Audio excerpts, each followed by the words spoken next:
It's the Germany Experience, the podcast about life in Germany as seen through the eyes of outsiders.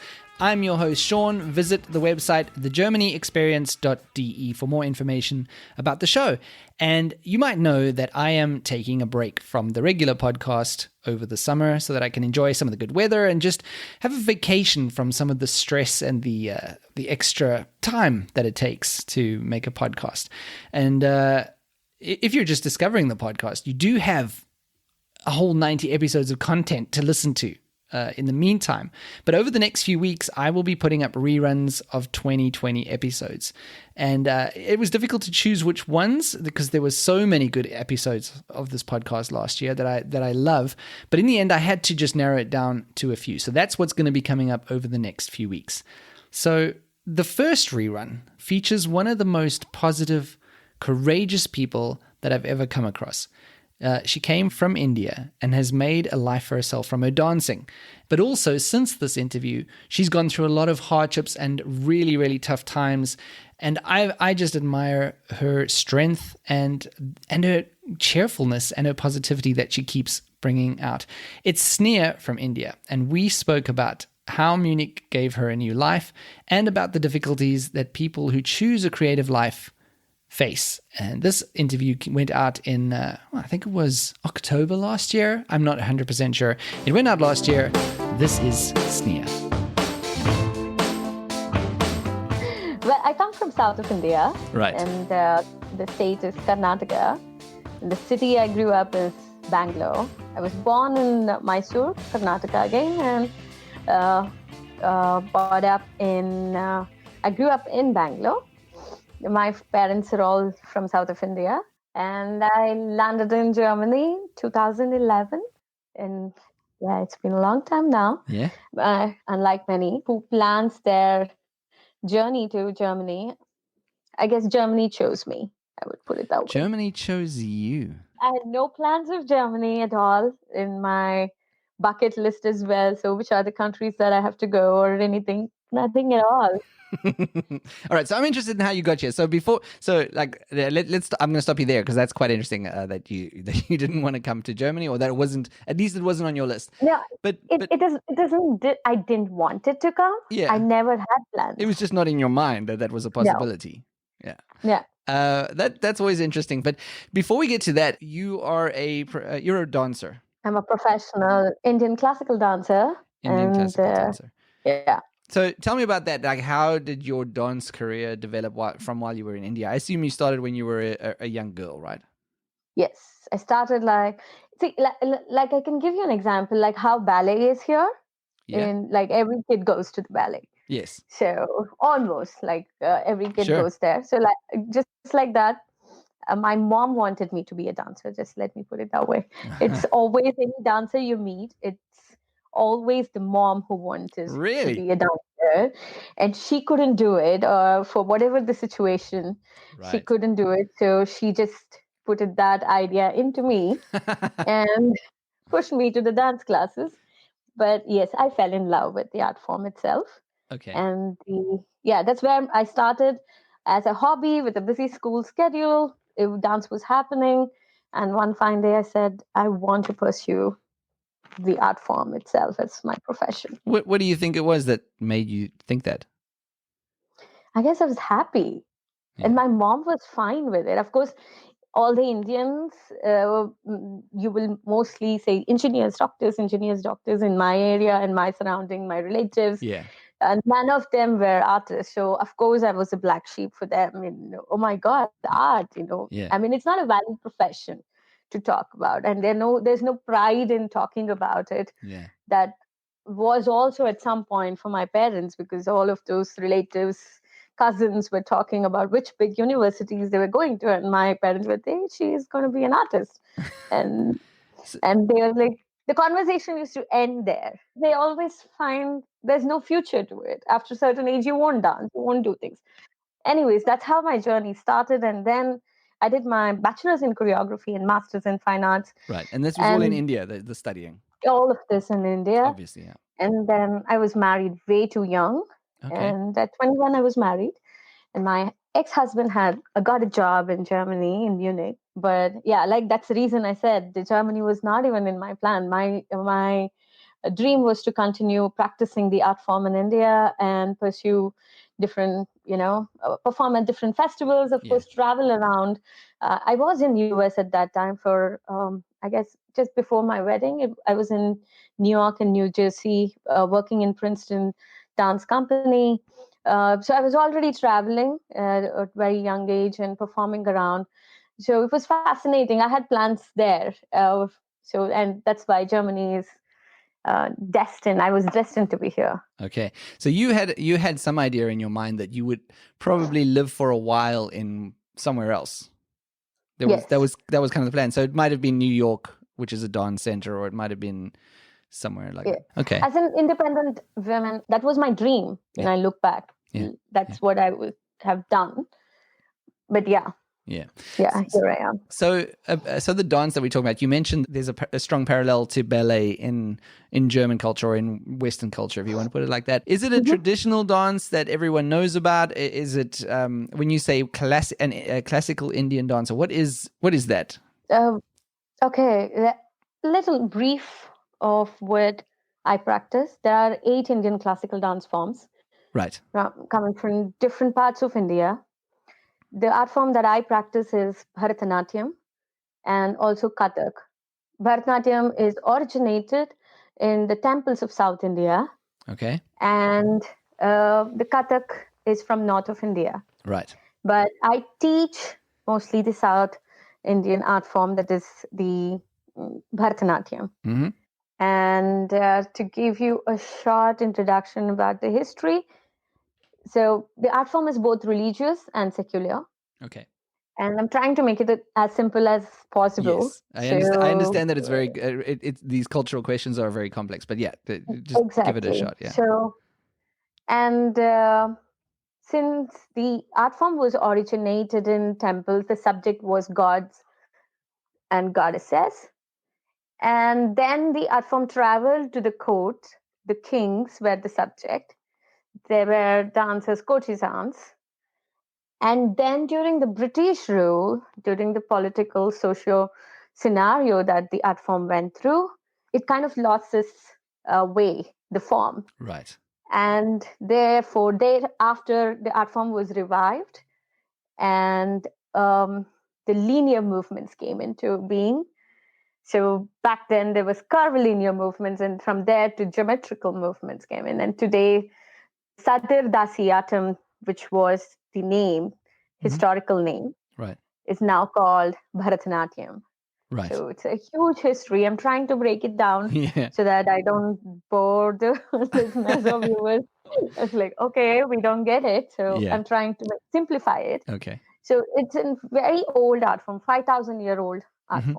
Wow. So yeah. And is that what you perform as well, or do you perform a mixture of styles? See, it's been 10 years in this. There's going to be 10 years in this city. And I came here as a young girl. So all my 20s, I'm in the city. So I embrace both the cultures. So that's why I have my company, which is Abhinaya Dance Company, which brings both the cultures together. Okay. So I have 4 jazz dancers. We collaborate and bring things together. Right. Whereas when it is coming to the pure art form, I practice pure art form. The word pure is probably not the right one to use. The traditional art form, just as I practice that and I teach that. So, of course, now when you ask me the subjects that I choose, it is both religious as well as secular. So I want to talk about the gods and goddesses and tell people stories about that era, as well as talk about social relevant projects, like what's happening today around us. So I think it's happened because I live here, and whatever personally I was going through, it started reflecting in my art form. So Germany is a very, very, very important part of my being. I call this, India is my motherland. Of course, I call this as my fatherland now. So both of them have the equal love and respect. One gave me life and one gave me another kind of life. Right. So Right. So yeah, So it is a part of you as much as India is a part of you. totally.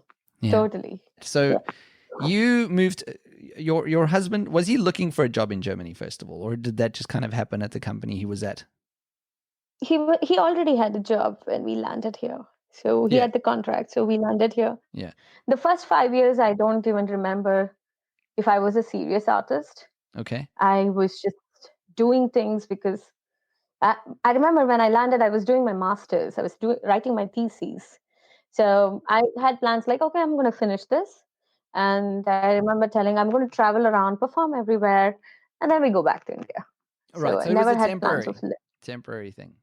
yeah, it was yeah, a temporary thing. So but I remember I I'm a curious soul, so I keep looking around for work, or probably not just work, just for inspiration. Right. Let's put it that way. And that age, Sean, when you're 21 and you land in a country like Germany and the city, beautiful city Munich, Rathaus was my favorite thing.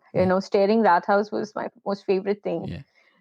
Understanding German, because you think you've done your A1 and you land here, you think you'll understand everyone. Yes. I was like, oh my God, That's not it's not the case. Yeah. And having lived in New York, I had this constant thing that thinking, oh, people are very cordial to each other. Right. They're going to say hello, good morning, and things. And I used to go with that smiling face. Yeah. And nobody used to smile back. I used to wonder what's wrong with people. What's Why are going they on not here? Is it smiling? me? Yeah. And they used to have this weird look. And I remember back then my friend Jenny told me, she was my first friend in Germany, and she told me, could you please stop smiling at people in the U-Bahn at that bakery, and like they think that you need money. I'm like, no, I'm just being nice to them. And Yeah. then cut to after 5 years, I saw some other Indian smiling. I realized, oh my God, I guess he or she is new. He's new. They Look at don't the know. smiling. Just stop it. Stop. Yeah. I had this habit of going to bakeries and say, hey, good morning. Yeah. I wanted to show off. Yeah. And they used to, yeah, Morgan. Yeah, it was very Like, straightforward. just Take the lands on coffee, deaf get ears. out. I think it's a difficult thing for people from warm, open, happy cultures like South Africans as well. Exactly. It's a very difficult thing to tone it down because we're South Africans. We're also very naturally smiling. That's the first thing we do. We were like open, happy, and you do learn pretty early on that you need to tone it down for the Germans. You need to bring it down a level. And I'm still a very cheerful person to Germans, but I know also I think where the line of too much, too happy is. Yeah. But I think after 10 years, you will crack it. You know it. Yeah. Yeah. How much to smile for? Yeah. 10 years, guys. 10 years, folks. That's all you have to do is just wait 10 years and then everything's fine. Everything will get better. Don't expect yourself to be walking in 2 years. Yeah. No, I think it takes time. Yeah. So I'm interested, when you came over to Germany, this must have been a huge thing for you. You wanting to base your career on dance, and Indian dance is a pretty specific cultural type of dance. I would assume, and maybe I'm incorrect here, but I would assume that a lot of people here in Europe don't even know what the dance is or don't understand it maybe. So was that in your mind when you came over? Like, what am I actually doing? Going to a culture and I'm wanting to do this as a career. Did you know that there was going to be an opportunity or a possibility to follow this career here? I'll be very honest, Sean. When I came in here, I thought it's going to be like New York. Okay. People would know what the art form is, and Right. etc. And so I was expecting the same invitation from anyone and everyone I'm going to perform here and there. That was not the case. So back then, when I came here, people knew what is Bollywood dance. Yes, I think that's the only thing that people know. Like me, for example. That's it. Exactly. Even now, I have to tell them the difference between the Bollywood dancing and the Indian traditional dance. So that's the reason I give that example. It's like ballet. So the minute I say it's like ballet, oh, are you also tippy toe? No, then I talk about the gravity, and then I Right. say, look, we are barefooted and we sit down, and Okay. so then give more details. So back then, I remember everyone I spoke to had an idea about Bollywood dance. Shah Rukh Khan was a thing. I remember my neighbor was like, as soon as she saw, and I said, I'm a dancer, she was like, can you teach me this Bollywood song? I remember she put it on TV and she's like, can you do this? I can. Teach me how to do this. Yeah. That's all she was expecting. And I had to explain. That's where I was walking through Milbertshofen, Olympia Park in Milbertshofen Yeah. in Schwabing area. I saw this Kulturzentrum Milbertshofen. I knew culture is culture. That's about it. Right. I walked inside. Nobody speaks English there. I went into the office. I said, "Look, I'm a dancer. I want to do a show." Yeah. And luckily, that day there was an intern. So she from the university, the girl, she was like, "Okay, I'm going to help you." Right. Opened the door to the stage, and I'm like, "Okay, can you get me this date?" I didn't even bother to ask anyone. Yeah. It's just like now when I retrospect, I think I was crazy and I was doing what I was doing. I have no idea what I was doing. And I said, "Can I book this auditorium?" I remember it was 250 euros.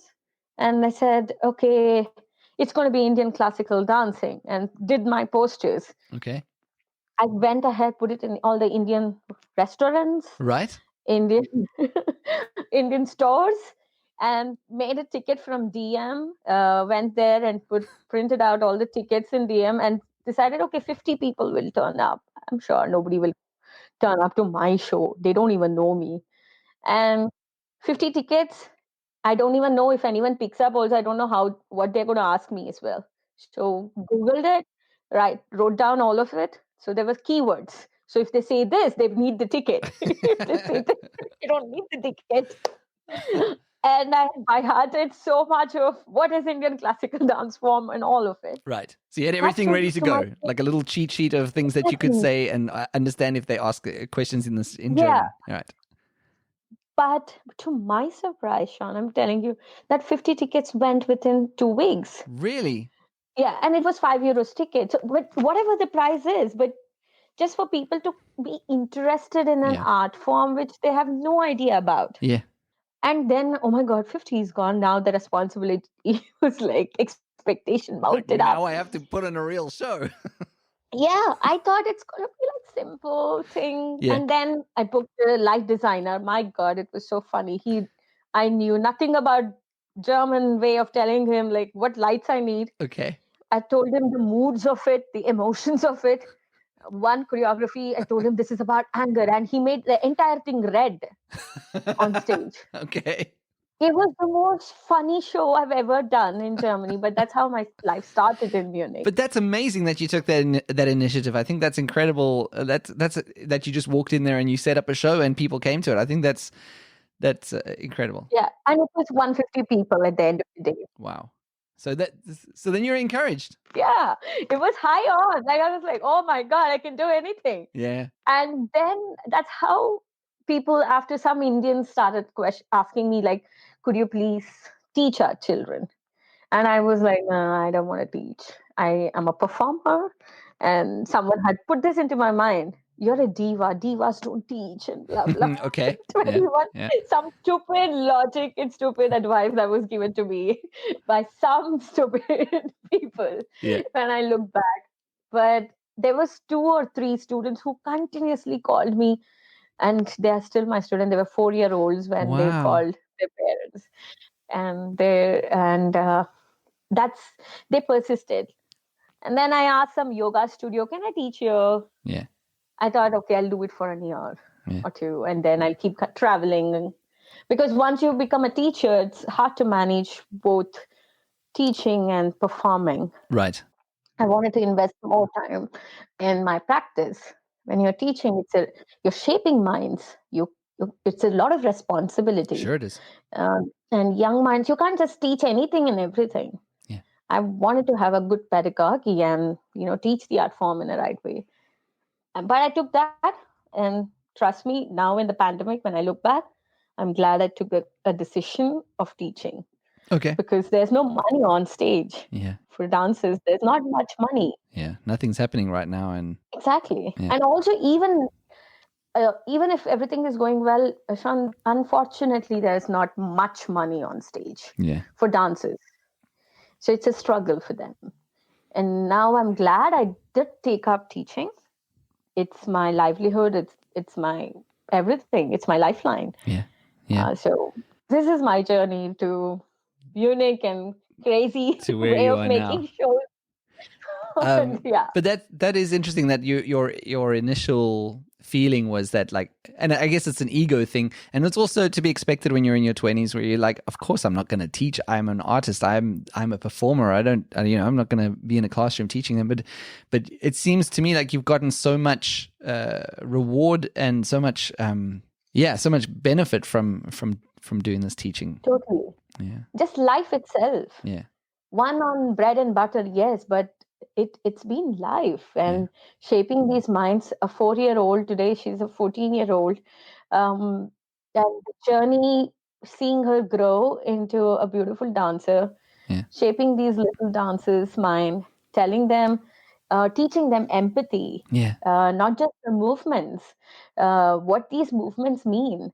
Tomorrow they will be scientists, architect, whatever profession they take. I want this art form to be their companion. So if a depression hits them, if an anxiety hits them, they know they have an instrument, they have a medium to express to themselves, because there's a lot of problem to express, and we don't know what is empathy. Yeah. We still don't know the difference between a sympathy and empathy. Yeah. We adults itself struggle with it. So it has been the blessing. Like I can't even tell. That's My amazing. kids are my everything. They are my spiritual daughters, I say. That's very special. And they have a very special place. I don't take too many students. I'm very, very like I select to myself to how many students I need to have in a room. Yeah. So that I need to have that emotional connection with them. Yeah. Not that just come, okay, do right, left, and move. Yeah. You want to connect. You want to have that connection. I want to. Yeah. I want them to realize the connection is important. Yeah. And what I find interesting about this, so I assume most of your students are they? Well, actually, I should ask the question: are they Indian girls or are they also German girls that are wanting to learn something about? I did have a lot of German initially, mm-hmm. but now the comparatively, it's more or less Indians. Okay, and that must be even more special for you, because I think when people move out of their home country and they move to a new country like Germany, or like we both have done, you do lose a bit of your culture, and you have to give up some of your culture. Well, you don't have to give up some of your culture, but quite often what happens is you do give up some of your culture as part of the process. Of course. But what you're doing is you're teaching all of these empathy and all the other things, but you're also giving these children part of their culture back, or letting them keep their roots. And I think that's amazing. Exactly. It's just to know where they come from. Yeah. Because these Indians, whoever, they might be Indians, but they are partially Germans here. They've been born and brought up here. So they have two cultures intertwined. So they need to know where they come from, where their forefathers were, and what is the art form. That art form itself is culture for them, an introduction to culture. Look back to, I'm sure this art form will give them a lot more than they think it will give, if at all, if they pursue it for a long time. Yeah, and I think also the just the lessons and the understanding of certain things from their culture is something that will help ground them and give them an identity as they go forward. Yes, I think art itself grounds you down, because art is so huge. Art just comes and goes. We're like water. Art has survived throughout the eons and years with all of the stressful times. Mm-hmm. We're just instrument. Art has been here. Art is always there, and that's also what I found very interesting, or what I do find very interesting, is that I've always thought, like, for a long time, I mean, I'm not the only one, obviously, but this, something that I believe is that it's very interesting how it doesn't matter what culture you look at in the world. They all have music, some kind of music. Somehow they develop instruments, or even if they don't have instruments, the culture has some way of singing or voicing it. And what I've always thought of that, like, that's very, very interesting. Like, music is a core part of who we are. But what I didn't think of until very recently is dancing is also like not only do those cultures have music, but they have some kind of expression of that music, some kind of physical manifestation of that music, and it's in almost all cultures. So that is very interesting how it is a core of us. This dance is a core of us. I often feel music is just hearing music itself you can make out the culture of that music and where it's coming from. If it is an African folk music or Indian classical music, yeah, your emotions just like goes here and there. Look at the magic this music can do to your soul. Yeah. You're stressed, you come back home and you play that one music, you realize it churns you up. And when you look that deep, you realize that it's not just music. Yeah. It's culture itself. It's everything. You just need to go back to that depth of the music to know the people's value and the way Yeah. they lived, the civilization itself. Yeah. Yeah. And this must be a good way for you to keep in touch with your own culture as well, like keeping this in your life Yeah. like this. This is you staying close to your roots as well. It's not a conscious choice, Sean. It's just been. I guess when you say this now, yes, I'm always grounded to my art form, and that is equal to my culture, my everything. But I don't look at it that way. For me, it is just the art form itself. Like Right. I'm breathing it, and I also I go and explore different territories of art form itself, like different art forms, Yeah. just to challenge myself. I go learn a hip hop. I go do a jazz class. I do collaborate with a hip hop dancer. So these are uncomfortable territories for me. Okay. But I keep on exploring. Yeah. Like I said, you can call it as culturally grounded. For me, it is life, I guess. Yeah. Yeah. Yeah. And you mentioned now over the years you arrived here and you in your mind it was a temporary thing. Now Mm-hmm. I've been to India, and when I was there, I realized that this is just a whole different culture to what I'm used to, and Mm-hmm. it was a Mm-hmm. huge culture shock for me just being in India for a few weeks. I'm interested, when you came to Germany, you already mentioned you're very happy and warm and smiling in the beginning, and that was a bit of a strange thing. What other culture shocks did you have when you came through? Was it a case that you came here and you were you just fit in easily, or was there a long time of adjustment to get to where you are now? Of course, I had my cultural shocks here. I will not deny it, but I can't pinpoint to anything at this point. Probably 10 years is too long to look back and I say because know. Yeah, yes, I know. I've it's got the same problem. When I try and think of exactly that, 10 years is a long time. I've got my German brain now. exactly right. So I can't differentiate two cultures now. Like Right. I said, one is mother and the other is the father. Yeah. So how will I? Because like I clearly this I learned the art form in India, like prayed it, and it was my regular practice and Yeah. everything. But I understood how to live in this country, how Right. to really look into life. Yeah. So now, if you ask me to choose or even to what was the cultural shock, I can't You because can't. all your 20s you've lived Yeah. and Yeah. you've fallen down, you've got up. But like I can only tell you, the Munich has embraced me. Like every time I've fallen down, it has given me love. Yeah. The city itself. Yeah.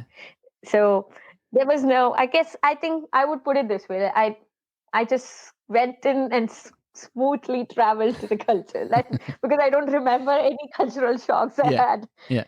Okay. Well, Maybe because it's a long time. that's pretty amazing as well for you. But at what point did you realize that you went from that mindset of it being temporary? At what point did you realize this is your new life and this is where you're going to stay? How did it happen that you decided to stay here? I guess I did not again. Initially, it I did not. Yeah, it's all destined. I would put it first. For 5 years, I didn't know what I was doing. Like in the sense of traveling, I was traveling a lot, performing a lot. Yeah. I was also teaching. Institution and school was happening, Okay. but I was like, okay, this is my time pass. I Yeah. have time on Saturdays. I'm going to go teach. Right. It was not the word, the institution or school. I didn't realize I was building something Mm. because I was busy performing and traveling, Yeah. exploring Europe. Yeah. After 5 years, I guess when my personal life started falling apart, Right. and I I started relying on my art for everything. It became a window to express. It became a window to earn money and bread and butter for myself and take care of myself. So it's after 5 years, I realized, oh my God, I have to buck up. I have to work double hard and create productions, make it more interesting, have a voice, have a bigger voice. Yeah. So it's after 5 years. So after 5 years, until 5 years, I didn't know. Yeah, until then, I didn't know what I was doing. Probably. Yeah. You mentioned that your personal life started falling down. What was it at that time? An option to go back to India? What, like, did that go through your mind? Like, maybe I could go back home? No, No. I didn't want it to, actually, because if I had to go back, I had to go back to my parents' house, because my marriage was falling apart, and I would lose my self going back. There was a lot of questions, because the independence of earning your bread and taking care of yourself, and I didn't know where to begin with when I go back, because 5 years was long. And where do I fit in there in the art field? Was so many questions coming in and out. So I said to myself, no, what I've carved here, I've carved it, and I need to only make it bigger and better and put my soul into my work. I started practicing crazy, because at home things were falling down, and I used to find my happiness in studio. So, and everything that happened after that is the last 5 years has been horribly crazy, but yet beautiful, because it has made me the person that I am today. So you've really, the dance and Munich has helped you get over the personal issues that you were having and move into being a strong, independent person that you are right now. So that's amazing. Yes.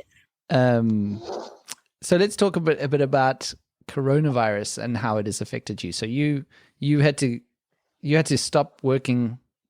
From what I understand, you had to stop working in this times. So you haven't had that creative outlets per se. Oh my God! If I look back, it pains me. Because it was March. I remember just after my birthday, the lockdown happened. So, and I was coming up with a production called Fire Frog. And it was on 30th May to be premiered with me and my company dancers, Rebecca, Francisca, Hannah, and Alessandra. We were already on the rehearsals. We had announced tickets, and there were 50 tickets which had sold out. And the pandemic happened, and we had 700 flyers sitting at home and the posters. So it was heartbreaking. I didn't know. I was paralyzed mentally, didn't know what to do. For that 3 months, I had no idea what I wanted to do. How to even move was like, I kind of felt I was numb, because you lose a project and you don't know when you're going to go back on stage. And although artists, like, we know uncertainty is what we sign up when we say we live a creative life. Artists can mold themselves to anything, because they are always into uncertainty. They don't even with their dance classes, you never know how many dancers will be there after 6 months with you. So the money flow, everything it's an uncertainty all around for us. But when such a thing happens, when you know you don't have an expression anymore, like, because we bring public together. When a situation like this happens, art is the first thing that will go away.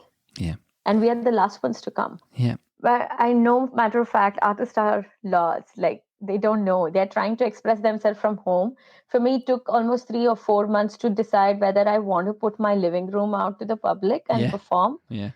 And I did not sign up for any live performances. I was scared. Like, should I show this part of my living room, or should I shoot this part? And how much am I allowed to? But then there is constant pressure to create because of this validation that you need from social media. Unfortunately or fortunately, it works both way. Unfortunately or fortunately, it's kind of a blessing in disguise, and as well as sometimes a pain, because there are a lot of insecurities that comes to you. because there are more other artists are creating, and you were like, oh my god, I'm numb, I don't know what to do, I have no idea what to create. So it's a lot of confusion, that I guess I have now cracked a deal that, okay, you know what, I'm going to do a video a week. Okay. I'm okay. I'm going to show my home. It's fine. Yeah. It's fine to put it out, because I want my work to reach out, so that I have more people coming to me to learn. Sure. In this way, I, as an institution, I as a dancer will grow, and the institution will grow, because there is so much on social media, and I want to show what is authentic art form, and what the real art form looks like. So yeah, well, I've been following your Instagram since we first got in touch. We were put in touch by Dana Newman, who also lives in Munich, and I think she's been to shows of yours. And she said she was on my show on the podcast, and she said, "Oh, by the way, this Sneha would be a really, really good guest on your show." And so she put us in touch, and then I started following you on Instagram, and I'm so glad I did, because it's introduced me to the whole new world of this dance form. Like I hadn't unfortunately, I hate to admit it, I'm just as ignorant as everyone else. The only dance I knew from India was the Bollywood dancing. And then when I saw this, it's really beautiful and expressive, and very, the movements are all very specific, and it's been great. So I will put it in the show notes, a link to your Instagram account, so that people can follow you and see the videos that you produce, because you're producing them on Instagram, right? You said. Yeah. Right now it's there, and I hope I'll do more work, because I think where else art comes from? I think from the darkness. Yes. The great art always come from darkness. Yes. And the churn of World War gave us Charlie Chaplin. Yes. So you never know what is going to come out after this pandemic from art community itself.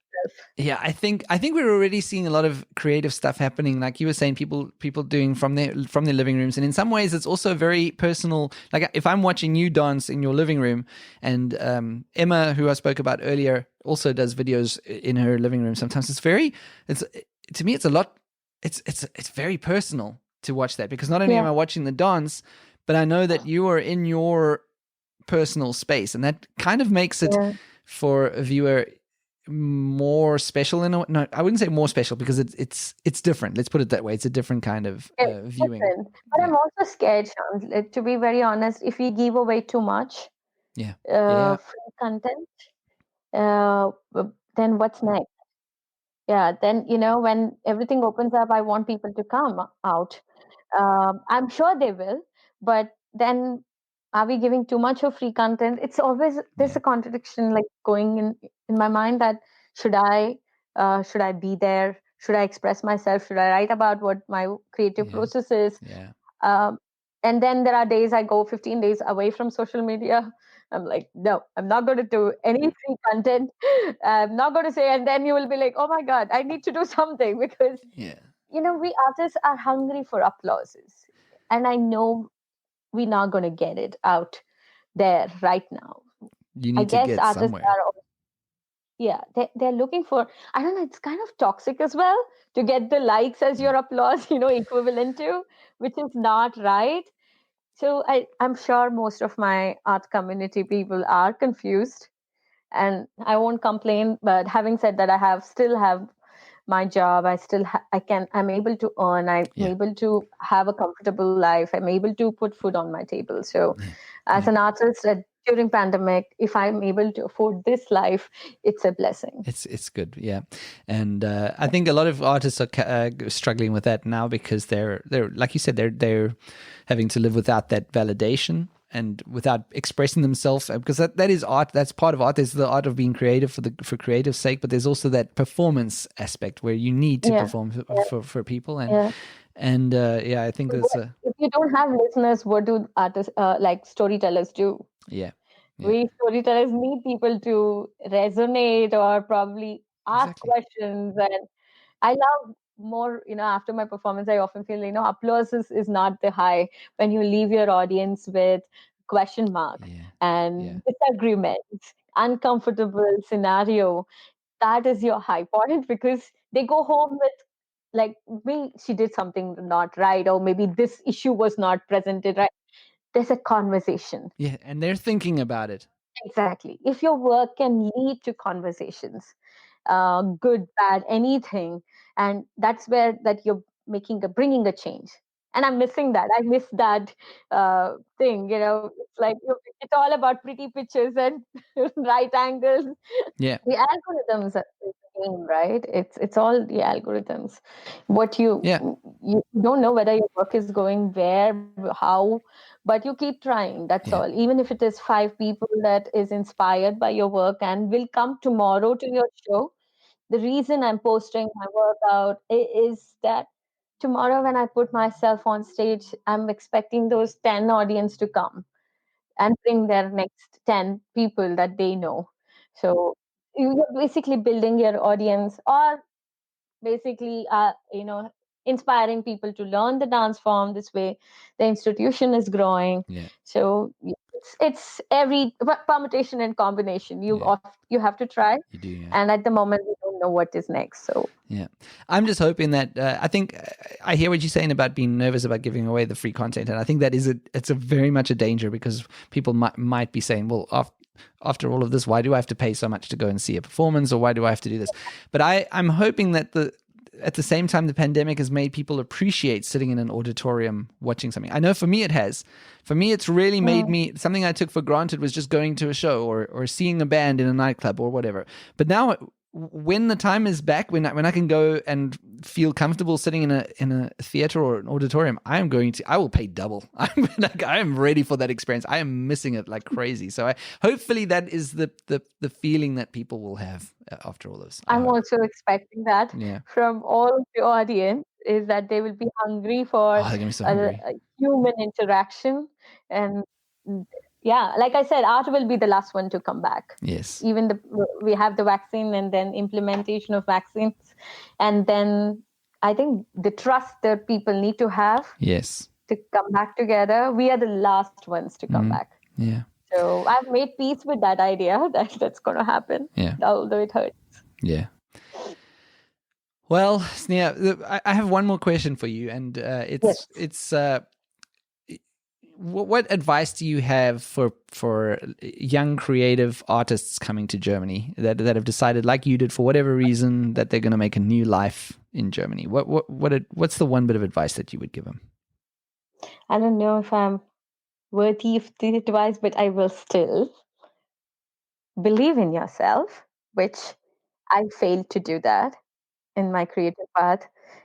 After 5 years, like I said, due to my marriage falling apart, um, I didn't know where to tap for help and where to believe in myself in my creative journey. Um, Although personal life and the professional life for artists are quite intertwined, because you kind of carry those emotions and emote in this art form, or anything that you practice in your art, in the name of art. And There's so much that I want to say, Sean, so much that I want to say to all those uh, young ones who are dreaming to live a creative life. Is, yes, uncertainty is what you sign up, and fear um, is going to be there constantly, and insecurities are going to dance with you all the time. But you got to believe in yourself, and you have to, you the most another thing that I feel, all the artists are also vulnerable people. Yeah. There will be a lot of people who's going to cash on that. So don't let your soul flow into people, but let those everything flow into work. Let your work speak. So work on yourself, work on everything that you can do, breathe your art form, breathe everything that you can, give everything. And last but not the least, believe in yourself. It's an understatement, underrated word, but believe in yourself. No one is going to believe in you. No one does not. No one knows what your dreams are. They believe. You got to believe in your dreams and just push forward and be courageous, because you artists are courageous people. They don't know what's next, but they still live They're with still so making much their art.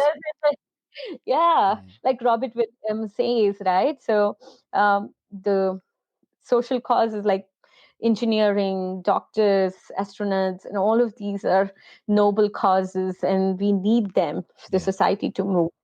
But we all come back to poetry, music, love, dance, sculpture, painting. So that's what makes us human. So we are spreading love. We got to give ourselves more love so that we can give more people more love.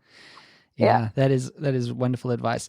Sneha, it's been incredibly inspiring and moving talking to you. I think you're very enthusiastic, open, positive, and like I said, very, very inspiring. It makes me want to go out and create something right now. So it's been very good talking to you and about your experiences in Germany. I wish you luck, and I will, as I said, everyone should follow your Instagram account. What is it called again? It's called Sneha Dance. Sneha from my first. Sneha Dance. And dance is because I breathe dance. There we go. And I will put as I said, in the show notes so people can find you there. Yes. Thank you. Thank you, Sean. Thanks a lot for having me. Thank you for coming on.